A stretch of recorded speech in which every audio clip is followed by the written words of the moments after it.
26 वर्षों में 17,000 से अधिक डॉक्टर बना चुका बिहार एवं झारखंड के छात्रों के बीच विश्वसनीय संस्थान गोल।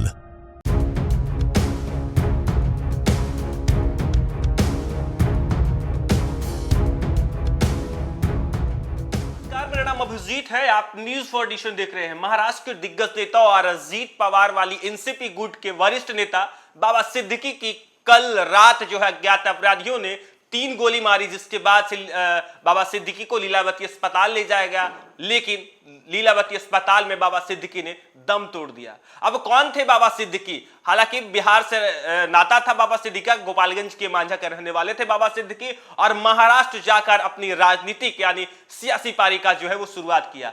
महाराष्ट्र में बड़ा नाम था, कई बार से विधायक रहे, मंत्री रहे, फिलहाल उनके बेटा मंत्री हैं। बाबा सिद्दीकी इफ्तार पार्टी के लिए जाने जाते थे, जिनके इफ्तार पार्टी में जो है देश के दिग्गज नेता, बॉलीवुड के बड़े सितारे जो है वो पहुंचते थे। महाराष्ट्र की सियासत में बड़ा नाम था बाबा सिद्दीकी का। कौन थे बाबा सिद्दीकी? 3 बार के विधायक रहे एनसीपी के नेता बाबा सिद्दीकी का निधन हो गया। उन्हें अज्ञात हमलावरों ने गोली मार दी। मुंबई के बांद्रा विधानसभा से 3 बार के विधायक रहे एनसीपी के नेता बाबा सिद्दीकी का निधन हो गया है। उन्हें अज्ञात हमलावरों ने जो है गोली मार दी। महाराष्ट्र की राजनीति में उनकी एक खास पहचान रही है। बाबा सिद्दीकी को सलमान खान और शाहरुख खान की दोस्ती करवाने के लिए भी जाना जाता है। बाबा सिद्दीकी ने अपने सियासी करियर के दौरान कई महत्वपूर्ण राजनीतिक उपलब्धि हासिल की। बाबा सिद्दीकी ने अपने राजनीतिक जीवन की शुरुआत भारतीय राष्ट्रीय कांग्रेस से की थी और उन्होंने लगभग 5 दशक तक राजनीतिक में सक्रिय भूमिका निभाई। हाल में ही उन्होंने कांग्रेस से इस्तीफा देकर एनसीपी में शामिल होने की घोषणा की थी। बाबा सिद्दीकी केवल एक राजनेता नहीं, बल्कि उन्होंने बॉलीवुड में भी अपनी एक खास पहचान बनाई थी। 2013 में आयोजित एक इफ्तार पार्टी में उन्होंने शाहरुख खान और सलमान खान के बीच सालों से चली आ रही दरार को खत्म करने में महत्वपूर्ण भूमिका निभाई थी। बात 2008 की है, जब कैटरीना कैफ की जन्मदिन पार्टी में दोनों के बीच गर्मा गर्मी हुई थी, जिसके बाद से दोनों एक दूसरे से दूरी बनाए हुए थे। लेकिन बाबा सिद्दीकी की इफ्तार पार्टी में दोनों सितारे गले मिले और उनके रिश्ते में नई शुरुआत हुई। इस पल की तस्वीर सोशल मीडिया पर खूब वायरल हुई। यदि बाबा सिद्दीकी के राजनीतिक करियर की बात करें तो बाबा सिद्दीकी ने 40 वर्षों से अधिक समय तक राजनीतिक में योगदान दिया। वह 1977 में कांग्रेस पार्टी में शामिल हुए। 1999 से 2004 और 2009 में कांग्रेस एनसीपी गठबंधन की सरकार में उन्होंने मंत्री पद की महत्वपूर्ण भूमिका निभाई। उनकी राजनीतिक करियर की शुरुआत 1992 से 1997 के बीच नगर सेवक के रूप में हुई, जहां उन्होंने स्थानीय विकास के लिए काम किया। बांद्रा से 3 बार के विधायक चुने जाने की वजह से बाबा सिद्दीकी के बॉलीवुड के सितारों के साथ अच्छे संबंध रहे। अब कहा जा रहा है कि बाबा सिद्दीकी एनसीपी के नेता और महाराष्ट्र के पूर्व मंत्री थे, जिनके शनिवार को गोली मारकर हत्या कर दी गई। घटना के वक्त मुंबई स्थित अपने बेटे के ऑफिस से निकल रहे थे। पेट और छाती में गोली लगने के बाद बाबा सिद्दीकी को लीलावती अस्पताल ले जाया गया, मगर उन्होंने दम तोड़ दिया।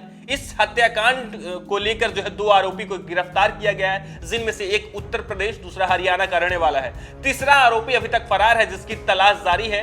रिपोर्ट के मुताबिक हमलावरों ने सिद्दीकी पर गोलीबारी को कवर करने के लिए पटाखे का इस्तेमाल किया। वे बाबा सिद्दीकी के बेटे और विधायक जिशन सिद्दीकी के ऑफिस के बाहर दशहरे के मौके पर आतिशबाजी करते रहे और इसी बीच गोलियां भी चला दी। देखिए, बाबा सिद्दीकी जो कि महाराष्ट्र में बड़ा नाम था, महाराष्ट्र के कई बार से विधायक रहे, बांद्रा से कई बार विधायक रहे, मंत्री भी रहे और करीब 5 दशक से जो है राजनीतिक में सक्रिय थे बाबा सिद्दीकी। फिलहाल उनके बेटा जिशन सिद्दीकी विधायक हैं और महत्वपूर्ण बात यह है कि बाबा सिद्दीकी पिछले दिनों ही अजीत पवार यानी जो तत्कालीन सरकार है महाराष्ट्र में, उस सरकार के वो नेता थे। लेकिन बीते दिन शनिवार को अज्ञात अपराधियों ने उन पर 3 गोली बरसाई, जिसके बाद से बाबा सिद्दीकी को लीलावती अस्पताल में भर्ती कराया गया, लेकिन अस्पताल में बाबा सिद्दीकी दम तोड़ दिए। कहा जा रहा है कि बाबा सिद्दीकी के निधन से महाराष्ट्र की सियासत में जो है भूचाल आ गया है। कहा जा रहा है कि बाबा सिद्दीकी जो है कई दशक से जो है महाराष्ट्र के राजनीतिक में सक्रिय थे, कई बार के मंत्री रहे, विधायक रहे, उनके